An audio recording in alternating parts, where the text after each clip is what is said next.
warahmatullahi wabarakatuh. Waalaikumsalam. Selamat pagi anak-anak, bagaimana kabarnya? Sehat? Pagi Ibu, alhamdulillah sehat. Alhamdulillah sehat ya. Ibu selalu tidak lupa untuk mengingatkan pada anak-anak selalu menjaga kesehatan, menjaga protokol kesehatan. Jika tidak perlu untuk keluar rumah, jangan keluar rumah terlebih dahulu. Baik, di sini dalam pembelajaran Bahasa Indonesia kelas 10 IPA 3 ya. Sebelum memulai pembelajaran pada pagi ini, marilah kita berdoa menurut kepercayaan masing-masing. Berdoa dipersilakan.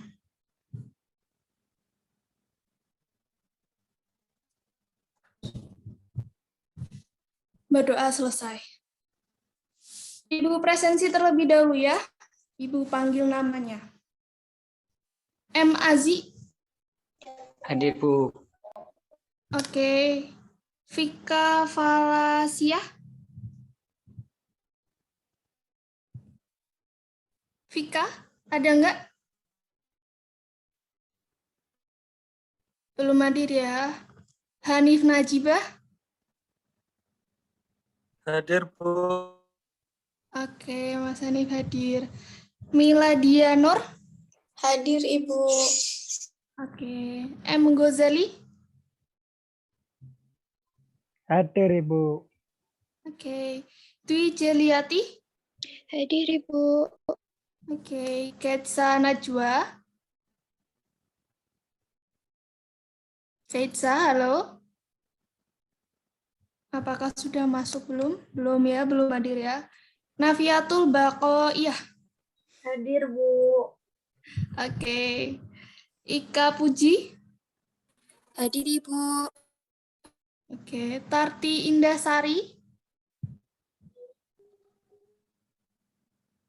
Tarti, sudah masuk apa belum? Belum ya. Diah Sulis.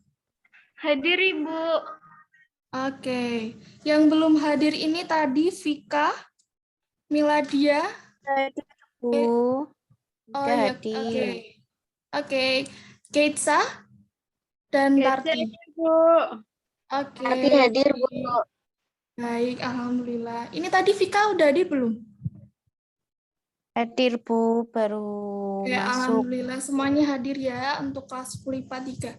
Baik, kita mulai pembelajaran Bahasa Indonesia untuk kelas 10 IPA 3 ini. Bab pertama mengenai menyusun laporan hasil observasi. Untuk slide selanjutnya, tolong.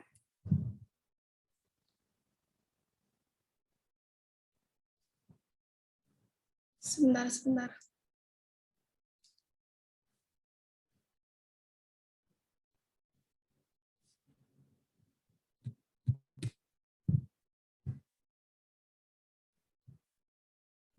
Oke, dalam menyusun laporan observasi ini, poin pertama, subbab yang pertama yaitu menginterpretasi laporan hasil observasi. Ini PPT-nya belum tampak ya, sebentar.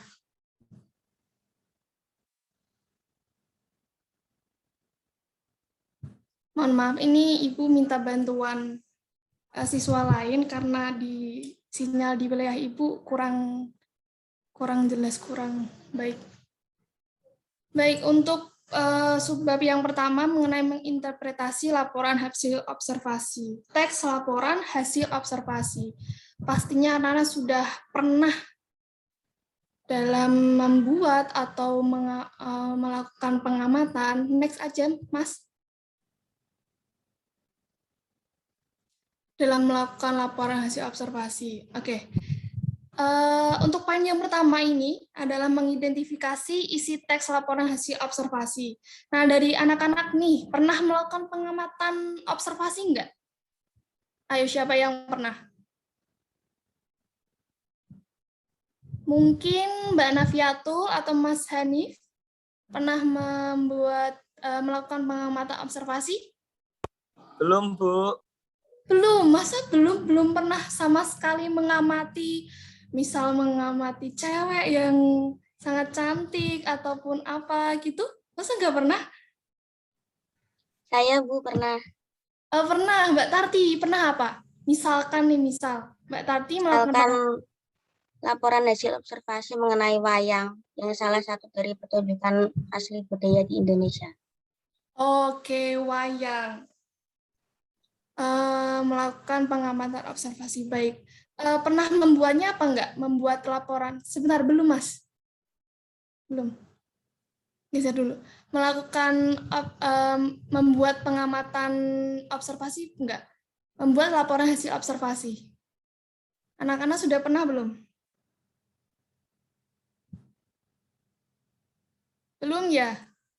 Oke, Belum. mari kita bahas. Oke, next, Mas. Selanjutnya saya tadi sesuai yang disampaikan Mbak Tati tadi, mungkin Mbak Tati sudah membaca ya, sangat rajin sekali. Contoh teks laporan observasi ini adalah wayang. Nah, di sini Ibu sudah mengutip contoh teks wayang, contoh laporan hasil observasi wayang. Ini di sini Ibu mengutip 3 paragraf. Baik, siapa yang ingin membacakan nih? Contoh teks laporan hasil observasi. Ini membacanya per paragraf aja ya. Satu anak, satu paragraf. Siapa ayo yang mau?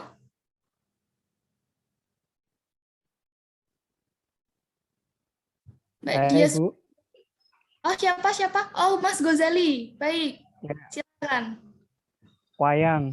Wayang adalah seni pertunjukan yang telah ditetapkan sebagai warisan budaya asli Indonesia. UNESCO, lembaga yang mengurusi kebudayaan dari PBB, pada 7 November 2003 menetapkan wayang sebagai pertunjukan bayangan boneka tersohor berasal dari Indonesia. Wayang merupakan warisan mahakarya dunia yang tidak ternilai dalam seni bertutur atau masterpiece of art and integral heritage of humanity. Humanity, oke, baik. Selanjutnya paragraf yang kedua, siapa yang mau membacakan? Saya, Bu. Baik, silakan Mbak Nafiatul. Pada Wali Songo, penyebaran agama Islam di Jawa sudah membagi wayang menjadi 3. Wayang kulit di timur, wayang wong atau wayang orang di Jawa Tengah, dan wayang golek atau wayang boneka di Jawa Barat. Penjenisan tersebut disesuaikan dengan penggunaan bahan wayang. Wayang kulit dibuat dari kulit hewan ternak, misalnya kulit kerbau, sapi, atau kambing. Wayang wong berarti wayang yang ditampilkan atau diperankan oleh orang. Wayang golek adalah wayang yang menggunakan boneka kayu sebagai pemeran tokoh. Selanjutnya, untuk mempertahankan budaya wayang agar tetap dicintai, seniman mengembangkan wayang dengan bahan-bahan lain, antara lain wayang suket dan wayang motekar. Oke, untuk paragraf yang terakhir nih, siapa yang mau? Saya, Bu. Oke, tadi siapa yang duluan ya? Mas Hanif atau Mas Azi? Ibu. Oh, Bu. baik. Silakan. Wayang kulit dilihat dari umur dan gaya pertunjukannya pun dibagi lagi menjadi bermacam-macam jenis. Yang paling terkenal karena diperkirakan memiliki umur paling tua adalah wayang purwa. Purwa berasal dari bahasa Jawa yang berarti awal. Wayang ini terbuat dari kulit kerbau yang ditata dan diberi warna sesuai kaidah ulasan wayang, pendalangan, serta diberi tangkai dari bahan tanduk kerbau gulai yang diolah sedemikian.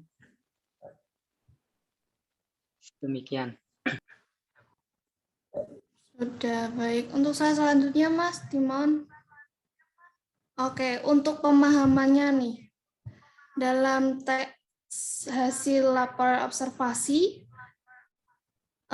informasi apa nih yang disampaikan dalam teks tersebut? Tadi anak-anak sudah membaca contoh teks laporan observasi, informasi apa yang disampaikan dalam contoh teks wayang tadi? Yuk, siapa yang bisa menjawab? Mengenai wayang, Bu, sebagai salah satu budaya dari Indonesia. Baik, betul sekali, tepat sekali jawabannya Mbak Tati tadi ya. Informasi yang disampaikan dari penulis itu mengenai pengamatan mengenai wayang yang budaya yang asli dari Indonesia. Baik. Untuk yang kedua, ada berapa jenis wayang berdasarkan bahan pembuatannya? Saya, Bu. Ada 3 jenis.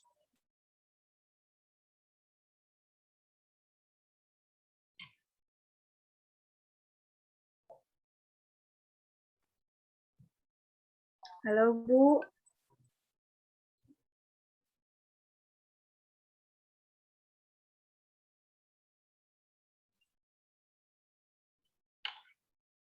Mbak Navia? Ada 3 jenis, Bu. Ya, 3 jenis aja. Wayang kulit timur, wayang wong, dan wayang golek. Oke, baik, tepat sekali. Untuk momen selanjutnya, mengapa teks tersebut digolongkan teks laporan hasil observasi? Ada yang bisa menjawab?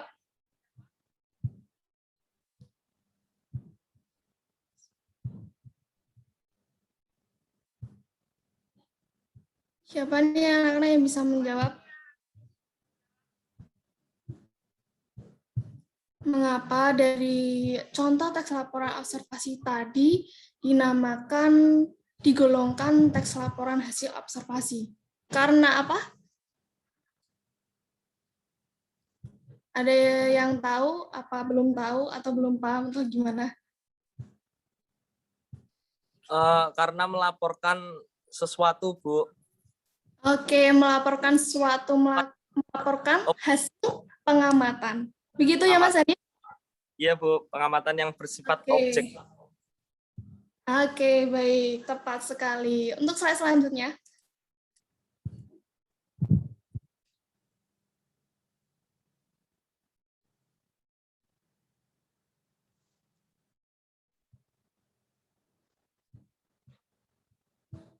Halo Mas, untuk slide selanjutnya bisa diklik. Oke, Ibu akan menjelaskan mengenai ciri laporan hasil observasi. Nah, ciri laporan hasil observasi ini ada 4. Yang pertama, bersifat objektif. Yang kedua, ditulis berdasarkan fakta yang ditemukan pada saat pengamatan. Yang ketiga, tidak mengandung hal-hal yang bersifat menyimpang, dugaan-dugaan yang tidak tepat, atau pemihak suatu. Yang terakhir, ditulis secara lengkap. Untuk ciri laporan hasil observasi ini ada yang ditanyakan anak-anak? Izin bertanya, Bu. Ya, siapa tadi yang bertanya? Mas Azi? Azi, Ya, Bu. atau siapa? Oke, Mas Azi, silakan. Yang pertama itu mengenai sifat yang bersifat objektif. Apa yang dimaksud dengan sifat objektif itu, Bu? Oke, dari ciri teks laporan observasi tadi ada ciri pertama bersifat objektif. Mas Azi tadi bertanya apa yang dimaksud sifat objektif tadi ya dalam tes laporan observasi. Nah, objektif sendiri itu artinya mengenai keadaan yang sebenarnya. Nah, dalam teks laporan observasi kan tentunya ada proses pengamatan. Si penulis menyampaikan hasil pengamatan tersebut sesuai dengan real. Seluruh informasinya disampaikan, mungkin menyampaikan pendapat, tapi pendapat tersebut sesuai dengan fakta, sesuai dengan hal yang sebenarnya, hal yang diamati. Begitu Mas Aji, bisa dipahami atau belum? Sudah ya? Bisa, Bu. Oke, untuk poin yang kedua, ini Ibu menyampaikan. Yang kedua, menyusun ringkasan isi teks laporan hasil observasi. Sebuah ringkasan pada dasarnya merupakan rangkaian pokok-pokok pikiran yang dirangkaikan menjadi satu dengan tetap memperhatikan urutan, isi bagian demi bagian dan sudut pandang, pendapat, pengarang tetap diperhatikan dan dipertahankan. Untuk menyusun sebuah ringkasan, hal yang pertama harus dilakukan adalah membaca pemahaman isi teks. Kemudian menemukan pokok-pokok isi informasi di dalamnya. Oke, jadi dalam poin yang kedua ini adalah anak-anak melakukan menyusun ringkasan.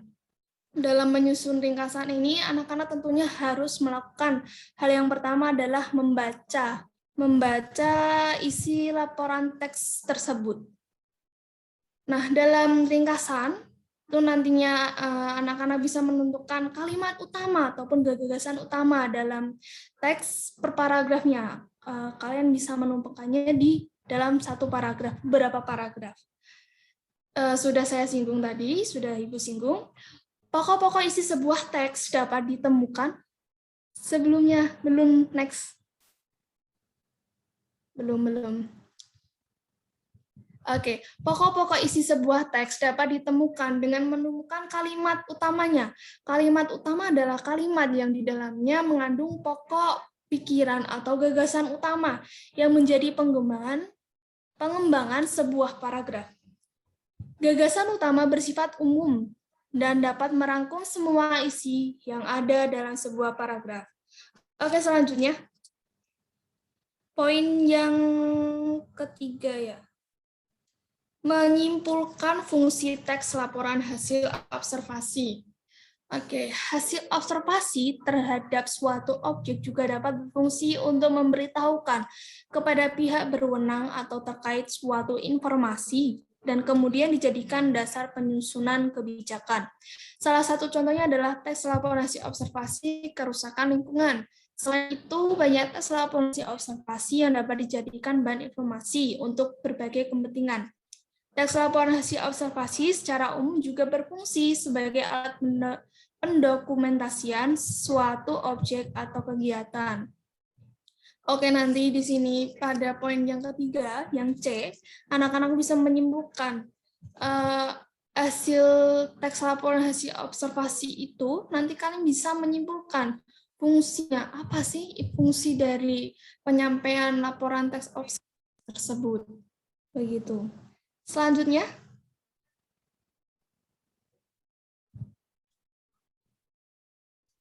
oke, dalam pemahaman nanti Ibu akan membagikan link. Anak-anak bisa mengerjakannya nanti setelah pembelajaran selesai dan kurun waktu Ibu sudah tentukan. Sore hari anak-anak bisa mengumpulkan tugasnya. Tugas nanti isinya mengenai simpulkan contoh teks laporan hasil observasi wayang. Tadi ya, wayang sudah dibacakan, nanti anak-anak bisa menyimpulkan contoh teks laporan hasil observasi. Untuk materi selanjutnya, ya, subbab yang kedua ini merevisi isi teks laporan hasil observasi. Poin yang pertama ini, melengkapi isi teks laporan hasil observasi. Melengkapi isi teks. Nah, dalam pelengkapan isi teks ini terdapat struktur teks laporan hasil observasi. Di antaranya, ada 3 ini struktur teksnya, yaitu definisi umum, yang kedua deskripsi bagian, yang ketiga deskripsi manfaat. Jadi dalam teks laporan observasi ada 3 struktur yang harus tertera. Yang pertama definisi umum, yang kedua deskripsi bagian, dan yang ketiga deskripsi manfaat. Nah, untuk selanjutnya nanti anak-anak dapat memahami untuk melengkapi isi teks laporan hasil observasi. Dalam hasil teks laporan observasi ini tentunya pendapat atau isinya itu berbeda-beda. Nah, dalam kelengkapan tersebut pasti ada yang masih rancu atau masih kurang. Nah, nanti anak-anak bisa melengkapi hasil teks laporan observasi sehingga menjadi teks yang lebih sempurna. Baik, untuk materi kali ini Ibu cukupkan. Terima kasih. Dalam laporan hasil teks observasi. Sudah ya, sudah paham ya anak-anak? Untuk latihannya, Ibu akan membagikan soal mengenai laporan tes observasi. Ibu akan membagikannya di WhatsApp group. Ini tadi ada 2 ya. Yang pertama adalah evaluasi. Soalnya juga Ibu bagikan dalam grup. Nanti bisa anak-anak mengerjakannya sampai sore. Paling lambat sampai sore pukul 16.00 anak-anak bisa mengumpulkan. Dan tugas selanjutnya itu ada Ibu bagikan lagi di WhatsApp group dan itu tugas untuk pertemuan selanjutnya. Baik, terima kasih anak-anak yang sudah menyimak dan sudah aktif dalam pembelajaran pada pagi hari ini. Ibu selalu tidak lupa dalam mengingatkan anak-anak untuk tetap menjaga kesehatan, menjaga protokol kesehatan. Jangan lupa memakai masker. Bila tidak perlu untuk keluar rumah, jangan keluar rumah terlebih dahulu. Ibu cukupkan ya anak-anak, sehat selalu. Salam sukam untuk keluarga. Terima kasih. Wassalamualaikum warahmatullahi wabarakatuh. Waalaikumsalam warahmatullahi wabarakatuh. Terima kasih, Bu. Terima kasih.